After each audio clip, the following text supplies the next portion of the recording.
on the PIO podcast, we introduce Amy Maxwell. She's a public relations manager for the Hamilton County Office of Emergency Management in Chattanooga, Tennessee. Amy, welcome to the show. Thank you. Thank you for having me, Robert. Amy, thank you for being here. While I was looking into your background, I discovered you've been with Hamilton County for over 25 years. That's a fantastic career. How did you come to work for them? Well, before I came to work here for emergency management, I used to work for a cardiology group here in Chattanooga called the Heart Institute.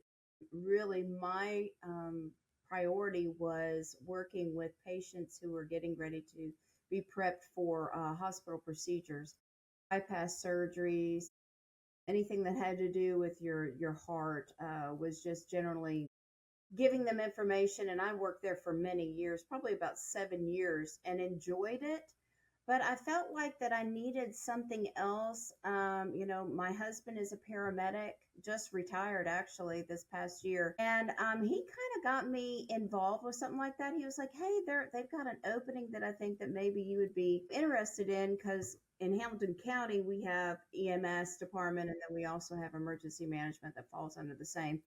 So it just kind of worked from there. So I decided that when I got the job, that I thought that the best thing for me to do was to get my emergency medical license. So I became a certified advanced EMT. And I think that that kind of helped when you were providing information, what the paramedics were doing out there in the field, that they were able to take me seriously, knowing that I knew what they did for a living. Outstanding.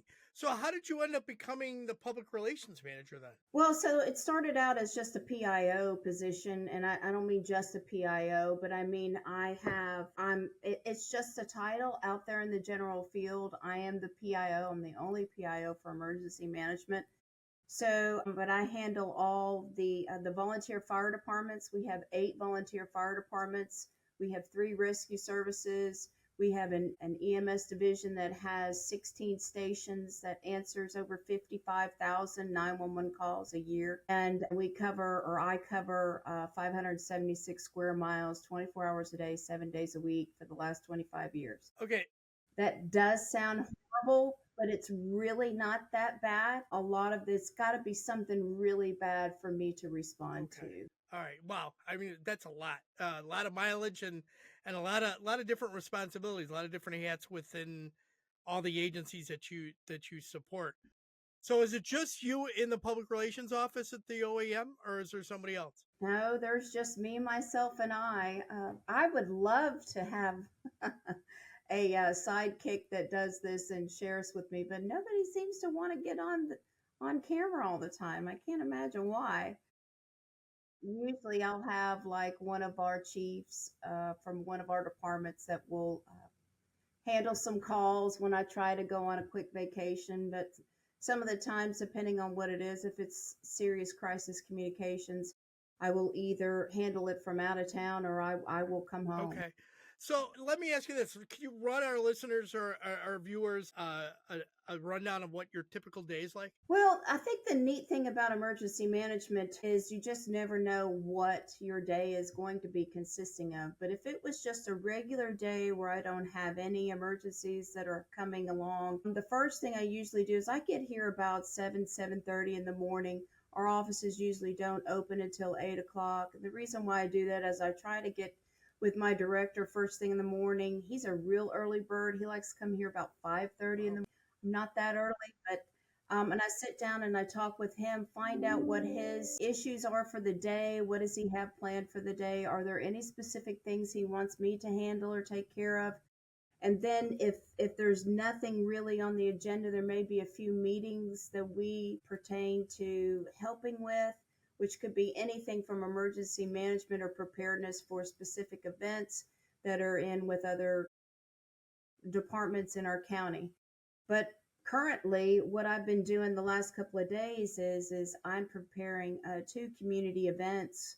One is for the city of Collegedale, which is on the outskirts of the city of Chattanooga, and one is in with Local 3 News at Lowe's, and we are programming weather radios for our community.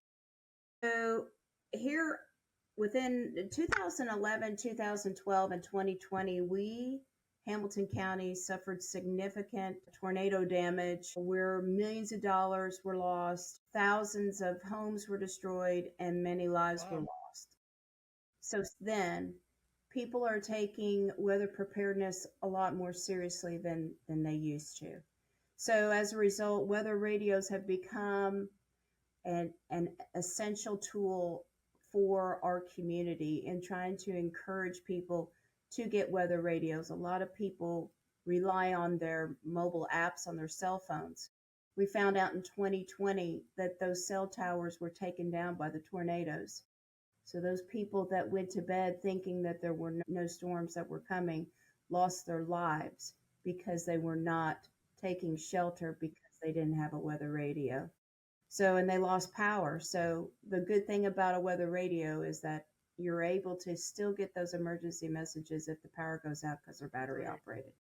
So, that's another thing that I've been working on. I also do all the photography and video for fire training. We have a fire training cadet program where we train volunteer firefighters because a lot of our departments in the county are volunteer.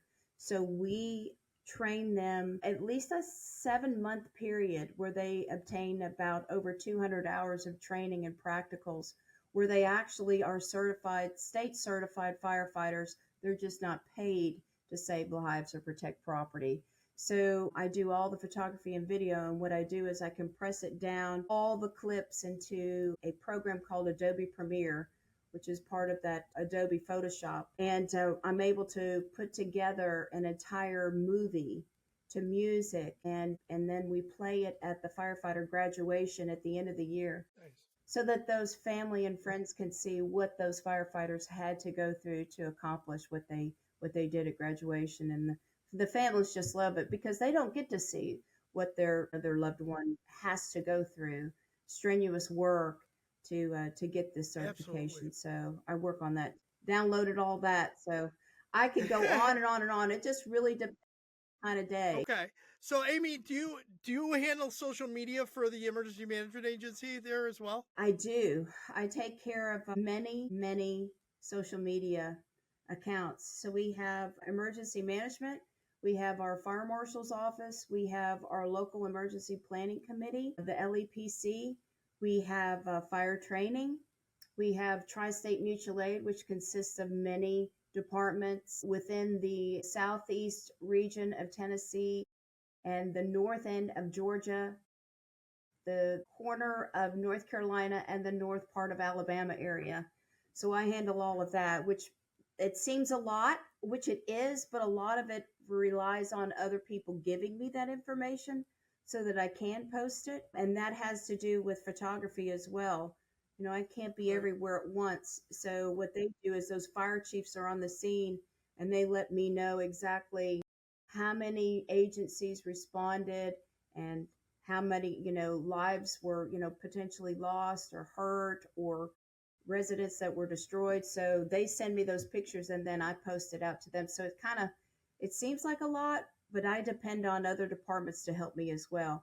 But then I also handle the Tennessee Fire Chiefs Association. So I'm the communications director for them part-time and handle all of their social media and their website Wow. information too. So are you, with all these different social media accounts that you're managing, are you using any specialized software to post to those platforms? So I use Canva. I know that a lot of people have moved into things better than Canva. Canva works for me. It's easy, it's simple, it's user friendly. I'm able to take it anywhere with me, whether it's on my phone, on my desktop, on my computer. I use that. I use, obviously, Publisher has been around for a long time. I use that for newsletters or any kind of publications that have to be converted to PDF files because a lot of people don't have Publisher. So I've got to be accommodating for everybody that I send stuff to. And then, of course, you've got to change those to a JPEG file if you're going to be publicizing it to social media because you can't use PDF. So, and of course, I just use Photoshop a lot if I've got to try and tweak a picture that somebody has sent to me that's not very good lighting. And so I've got to kind of change that and make it Okay. better in case I've got to publicize. Besides that specialized software for images and flyers and things like that, are you using anything to post to those platforms like Hootsuite or Zen City or Social News Desk, anything like that? So you're using the native No. platforms to post to. Okay. Yes, because I'll tell you, a lot of the departments that we service are people that are not so tech savvy. If that makes a, especially in the fire service, they like things that are easy to use, Gotcha. and so we don't get too out into all these different platforms to Okay. use. So Amy, you talked about weather radios as a way to alert people, especially about weather alerts, tornadoes, things like that, severe weather. Are there any other separate systems that you use to alert the community in a crisis? So that's interesting that you said that. In years past, we used what's called iPaws. Mhm. A lot of PIOs know what Yep. those are, but for the general public, it's the Integrated Public Alert Warning System. That is a free app that can be used from FEMA, Federal Emergency Management Agency. And we had been using that in the past. However, we found out that by sending out a message to 385,000 people that live here at the same time, it just doesn't work correctly here, mainly because of our terrain, our topography areas, our high and lows. We have many mountains, we have many valleys, and then, of course, our carriers, our cellular carriers. We have Verizon is our main carrier, but we also have Sprint, T-Mobile, and these other minor carriers, and they're not receiving those messages when we're sending them.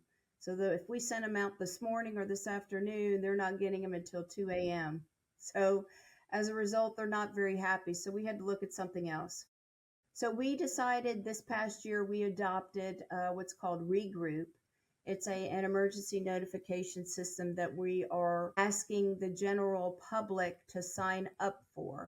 So last year in April of 24, our city and county mayor and all of the stakeholders, first responder agencies, education, everybody, all has signed up for. We're trying to encourage everyone to sign up for. However, a lot of people we've noticed are driven by storm related issues. So a lot of people don't sign up for this system until something has either happened or going to happen.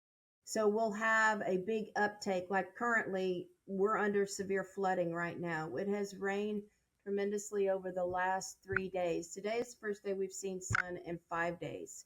And it has rained off and on. And we're supposed to get severe weather Saturday night.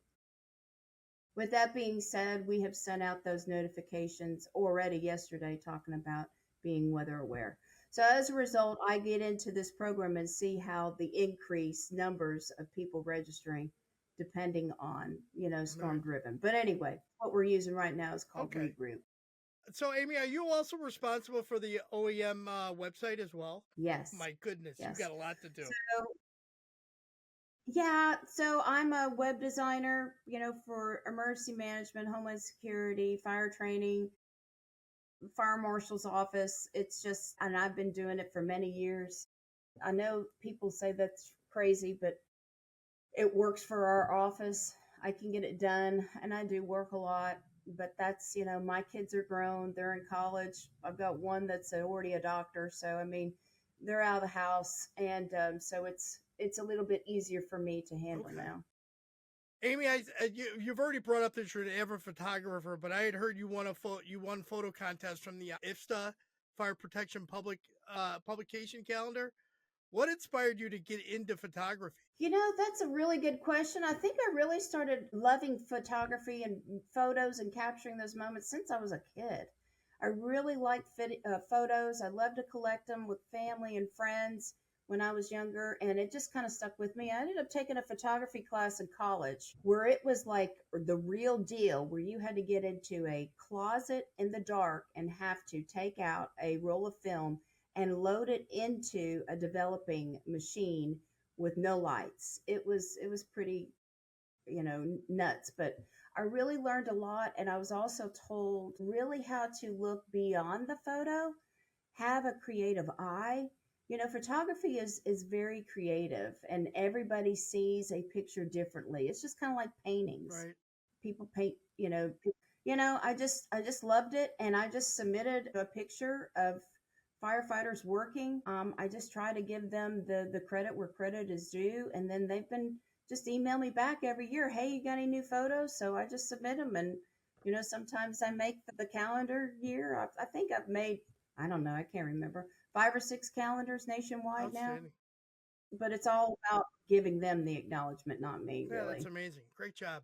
So I asked this of all my guests to come on. Have you incorporated any AI into your efforts? And if so, what type? First of all, that is a good question.